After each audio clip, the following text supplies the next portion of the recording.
Well, hello beautiful people, welcome back to my channel. My name is Jamila Dora. Thank you for clicking to watch this video. If you are new, welcome, and if you're a returning subscriber, hi. In today's video I am going to be answering all of your skincare questions. Well, 3 people asked a question. I did put up a post on the community tab for you ladies to ask me skincare related questions, self-care related questions. I've forgotten how I worded it, but I did get some beautiful questions and just going through it, I'm excited. I just want to answer it. I'm sure you ladies will be like, Kai, this girl, she just asked us to leave questions and she did not get to it. Well, I am here.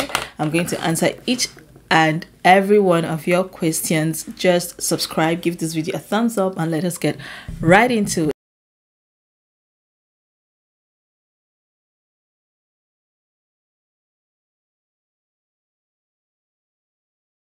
So the first question here is from Fatima, and she said, hello, I have sebum on my face. And if you don't know what sebum is, just the oil on your face.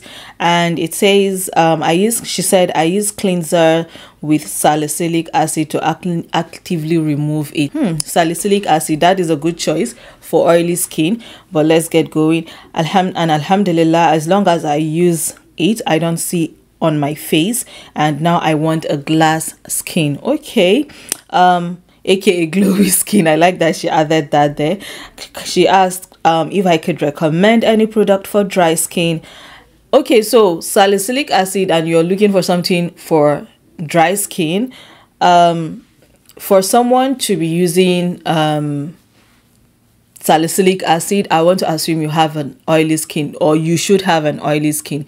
Not that salicylic acid is not good for someone with dry skin, to an extent, because our skin needs oil to thrive. The reason why oily skin people would use salicylic acid is because they produce excess of that oil, and because that excess of oil, that oil can clog their pores, then they're on turning into infected pores, then lead to blackhead and all that you see. However, for you to have a dry skin and you actively use salicylic acid, you're actually working against your skin, and I see why you don't have that glowy, dewy skin that you are looking for, because salicylic acid will dry up all the oils that you have as someone with a dry skin that barely has enough oil on her skin. So perhaps you have a combination skin, but your combination skin does not really need salicylic acid for you to be able to put your sebum production under control. Cleansing your face twice a day, using water-based product like hyaluronic acid, gel-based moisturizers would help give you a dewy skin that you are looking for. So I think you are using too much of that salicylic acid, and you need to cut that down.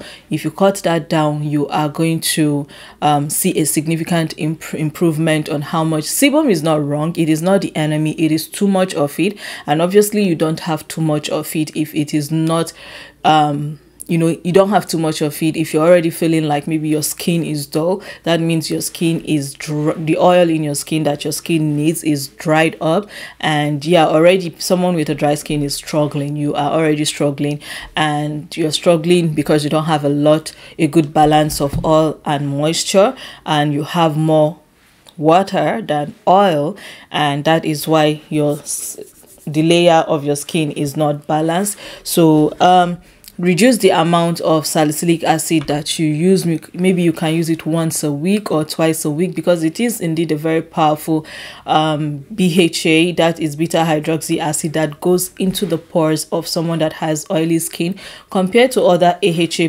products that washes the surface. So you want to figure that out and get a different gel-based water-based cleanser that will help lock moisture into your face. Vitamin C is known for skin brightening. It helps to give your skin a dewy look if you are looking for something like that.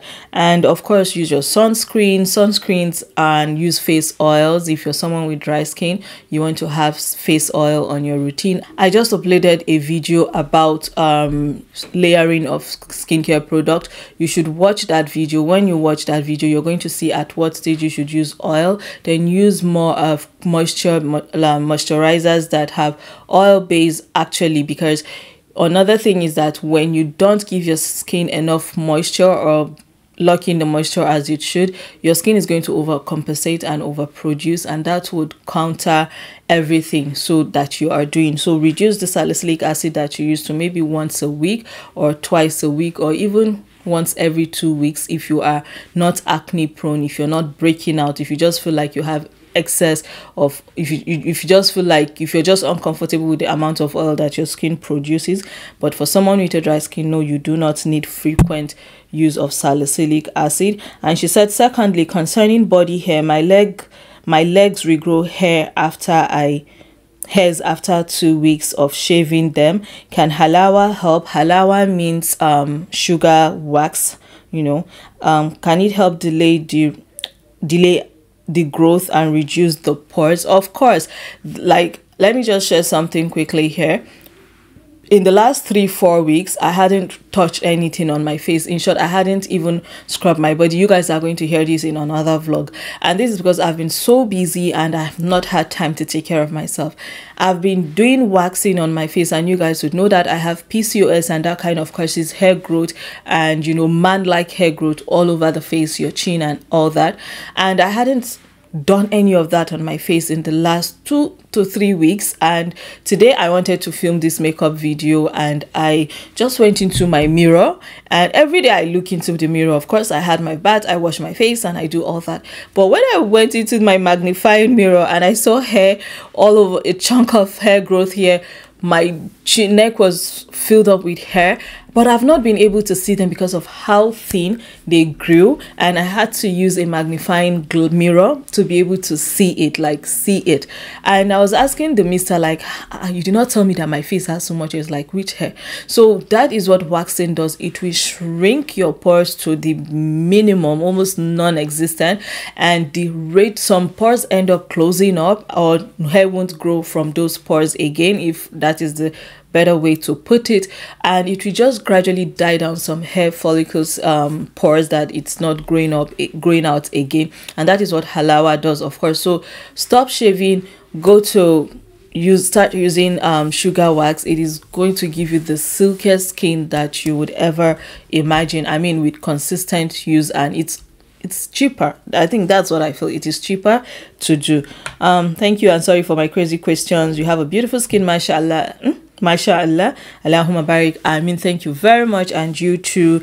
And I hope I've been able to answer your question. If you have more, just throw it in the comment section. I'm going to get to it. Aisha asked, hi sis, I have a few questions. First one is, what are some ways you practice self-love and boost your self-esteem on a regular basis? Okay, so this one is personal. I feel like I'm in a place where I can actually answer this and not be deceptive about it. Self-care and self-love for me is something that I have struggled with, and I have shared this on this channel because of different things that have happened to me in the past. My video called I think body dysmorphia, that is what it's called, when you are seeing something else in yourself other than who you are, because somebody must have said something to you in the past, you've been nicknamed wrongly, someone must have hurt you in the past, just some life incidences have just shaped your mind towards not seeing the best of you. And you know, I struggled with that a lot, to a very great degree or deal. But it will also surprise you to know that amidst all of that, because of how my social activities have always been, because of the things I had experienced in the past, it always pushed me from a very young age to push myself out there. So I was that child that even when my parents would be like, no, you can't do this, you can't go there, you can't be this, I did it. I did almost everything that my parents would want me to, like go out, go to places, just be that child, you know. And alhamdulillah, I never brought any shame upon them. I never did anything stupid. I knew my limits, I knew where I was coming from, but I wanted to break free from the too many no's and the strict parenting. My mom might probably be watching this, and that was how I kind of helped myself growing up. So I did lots of writing, and I participated in lots of social activities by joining press club in school, and you know, sporting activities that, you know, make me free up my mind. And I am still that kind of person today, even as a grown-up and adult in my own space with my own life and family. I figure that when I am feeling down, the moment I'm able to pen my feelings, my emotions down, even if it's someone that, even if I've been hurt by someone, I am able to just write it. And by writing it alone, it guides me towards the best course of action. When it comes to self-esteem, I have decided to, my mantra for this year is maintain energy. I actually had this argument with the mister this morning. Last year was equal energy. So if you do me, I will do you back. Now this year is maintain energy. That means I reserve the right to maintain the energy that I feel, no matter how tempted the situation is or what you bring to me. If you come to me, maybe I'm just sitting down, you come say something to me, I reserve the right to want to respond or not respond. So my energy is my priority. I am going to maintain my energy. If I'm in a good space, nothing around me is going to interfere or move my mood or tempt me to being or doing something that I don't want to do. So and this is something that I feel like we are responsible for our own happiness. We are responsible for how people treat us, because people, if you give room to people to treat you anyhow, they will treat you anyhow. If you don't give boundaries, people will take you for granted. So I think for that self-love and self-esteem, you just have to find those things that are within you, around you, that you have inside of you, that can help lift your mood. It could be anything. You have to just get out of your comfort zone and shut those thoughts in your mind, in your head, because it is all there. It is you telling yourself sometimes that I can't go here, I can't be this, I can't do this, while that is just spiritual negativity. Like, it is from your mind. It is your mind. It is you telling you. It is nobody. Now that also happens, outside of what people have done to you or do to you in the past or are currently doing to you, that is making you feel like, oh, you're not good enough. It could also be you, and it's called imposter syndrome. So stop procrastinating. Another thing is procrastination. People, when there is something good to do and you have that gut feeling to do something, and you keep saying, I am not good enough to do this, I cannot do this, I should not do this, if I do this, this is what somebody is going to say about me, do about me, is going to say to me, they are going to, no, shut those minds, shut it, all those mini network in your head, just shut it out. It is a journey, but I find it easier when you write it down. We are all not blessed to have people we can confide in, we can talk to, but you have Allah, you have your sujud, as Muslims, you are a Muslim, I know, you have your sujud, you have Allah, you have your pen, you have your paper. Create your private moments and go at it. And see, I don't used to know how to tell myself that I'm beautiful. I used to say that is the worst thing I've ever done to myself. I've never felt beautiful. And my older sister and my younger sister, every time I say, they'll be like, how dare you say you're not beautiful, And it's a lot of things that caused me to ever feel that I was never beautiful. Then I start hearing women saying, look at me, I'm so beautiful, I'm so this. And one day, I just blurted it, and I felt so good when I could tell myself, you're actually a beautiful person. I used to say that I'm not beautiful outwards, I'm beautiful just on the inside. But now I believe that there is that inner beauty that reflects outside, and I'm not just beautiful only on the inside, I'm also beautiful on the outside. So positive affirmation and attitude towards yourself, and du'as and lots of istighfar.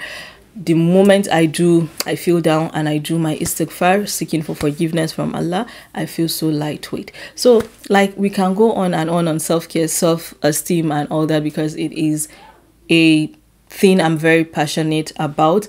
But yeah, I hope I've been able to answer a bit of that. And of course, she has a second question, and she said, I've got these flaky patches and I've got dry skin. I am trying not to overuse my cleanser, and I am using a chemical exfoliant and retinol on different nights, around 2 to 3 times a week. Any thoughts on how to tackle these flakes? And okay, so when you use retinol and chemical exfoliant, these are two powerful active ingredients that are designed to help move your skin. So those flaky patches are a sign of it lifting off dead skin actively, continuously from your face. And retinol is a very tricky exfoliant and smoothing or active ingredient that you have to use carefully alongside other chemical exfoliants. I don't know the chemical exfoliant that you use, but when you use retinol on its own, it is actually capable of keeping your skin smooth and, you know, minimizing wrinkles and giving you that healthy glowy skin. However, depending on also the strength of the retinol, over the counter is usually minimal, except they state otherwise, and those ones you can use 2 to 3 times, or 2 times a week is even fine, usually 2 times a week. The one retinol that I just started using, which I talked about in the previous video, is from FAQS Cosmetics or FAQS Skincare. They have one retinol that is microdose daily and is cream based, and I've been using it and it has not created that dryness, because retinol can actually dry out your skin. So what I would advise is that when you're using retinol, do not go heavy on the moisturizers that you use. Even though you are to hydrate properly, you have to keep your skin hydrated. Just use little intermittently, because now we are Muslims, we wash our face frequently, and when you wash our face rinse our face for wudu, you are supposed to seal back that hydration with a moisturizer. So when you're someone that uses retinol, you have to be on top of that, because we are constantly removing hydration, or I mean moisture from our skin, and moisture in the sense that oil. So when we rinse our face, we have taken off some oil with the action of the water and seal back that hydration. That is the water that you're put with a moisturizer. I hope that makes sense. So your cleanser might not necessarily be the problem. You are not over cleansing. You cleanse twice a day, morning and night. And night it is advisable. For chemical exfoliant, you should use it maybe once a week, so long as you are using your retinol, or you can actually ditch your retinol and stay focused on your chemical exfoliant, except of course you have issues with maybe premature wrinkling and you want to be on top of that, and or you have your skin is saggy and maybe a lot of things are just going on. But I know your skin, it looks very healthy from where I am looking at it from, and I don't feel like you need this heavy dose stuff at this point. You can just stick to your chemical exfoliant, do that twice a week, or ditch your ditch your chemical exfoliant and go for the FAQS microdose daily retinol treatment and use it every day of the week. It delivers. It is moisturizing. It's not going to dry you out. It's not going to create all those patches on your skin. And of course, finally, just to add, because you did talk about any thoughts on how to tackle this flakiness, is for you to mechanically remove it. So you can look for rice powder and just, you know, always use it to buff it, or just get this gentle dermaplane microabrasion tool from Amazon. Just use it to remove it, because sometimes you have to remove it yourself. It's not just going to fall off, it's just going to sit down there on your face, and you know, you want to take those patches off so that you can actually reveal your new skin. So the third person and the final set of questions that we have is from Mariam. Mariam is an OG on this channel and I absolutely love her support. Thank you, Mariam, for always supporting me.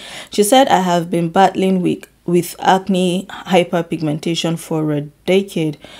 Wow, how do I get rid of these dark spots permanently? I tried many creams. I need something different.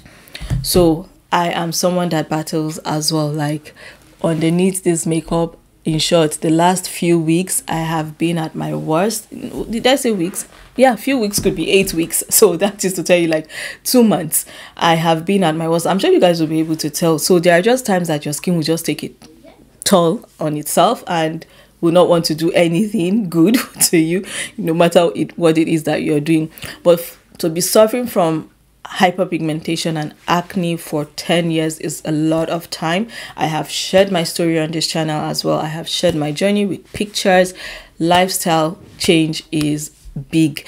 The biggest thing I did was lifestyle change. And be conscious of what I was eating.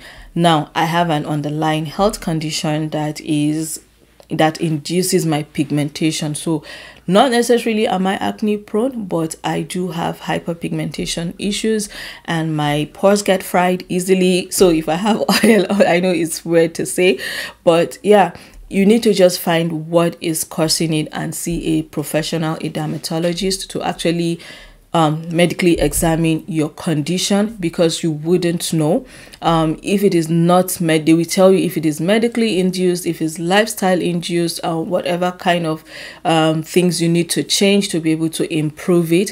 When it comes to someone that is acne prone and hyperpigmentation issues, sunscreen, antioxidant, salicylic acid, these are the things I don't joke with. My toner is a salicylic acid toner. I can never not be with this. I always have my sunscreen, and sometimes I would rather someone with an acne prone skin, hyperpigmentation prone skin, to stick to using mechanical mineral sunscreen, use mineral sunscreen rather than chemical sunscreen, because those chemical sunscreen can actually also work against your skin. Antioxidants is very, very important. You need to always take care of your gut health inside out. What are you eating? What are you drinking? Are you staying hydrated enough? It's not about the creams. When you use too many creams, and you don't know what you are treating. Just because you have hyperpigmentation and and acne does not mean that it has to be cream that will resolve it. Just lifestyle change. One thing that will never change in my body that I have come to agree is I have these two here and this here. This here is because I have hair, and every time I cannot be scraping hair from there all the time, and it was something that caused me subconscious feelings, because I hate to turn my face to this side. When people see, they'll be like, oh, you have hyperpigmentation, but it is hair that lets dead skin sit under it, and I cannot do anything about it.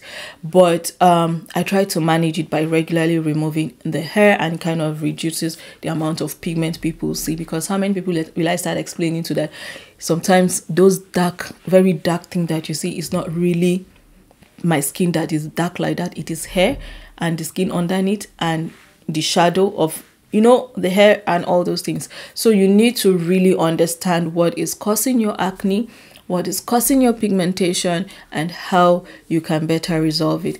But if you do not want to go to a dermatologist, the Mintus Cosmetics is someone you can actually she's a professional skincare this thing. I am just an esthetician that knows the nitty-gritty of the care for your face.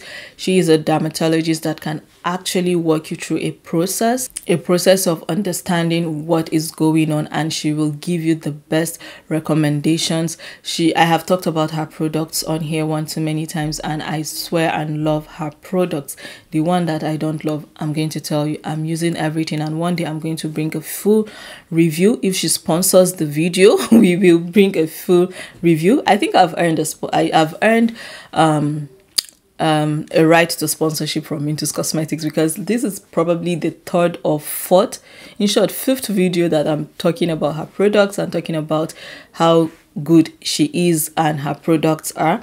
But not to advertise her products here, but her services as a professional skincare person. You can consult with her virtually, and she's going to take a good look at your skin, and she's going to give you recommendations. But if you're still not ready for that stage yet, have that at the back of your mind. You can start with just salicylic. Avoid alcohol based products on your face. They are too harsh and they will burn you out. They'll burn you up. So salicylic acid for a start. I'm not going to give you brand names, so I'm just giving you active ingredients now. Mineral sunscreen and antioxidants in form of vitamin C.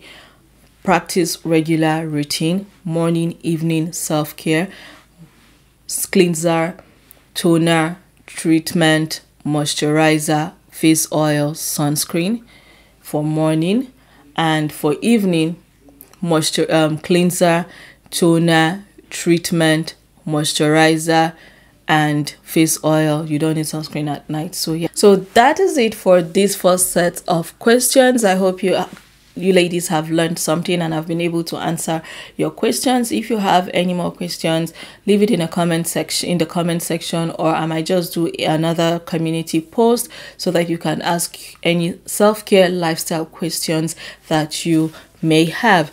Let me know if you'd like another session of these, or what topic you'd like for me to address. I'll be sure to put up a community post. Subscribe to my channel, give this video a thumbs up, and see you in my next video. Bye and stay blessed.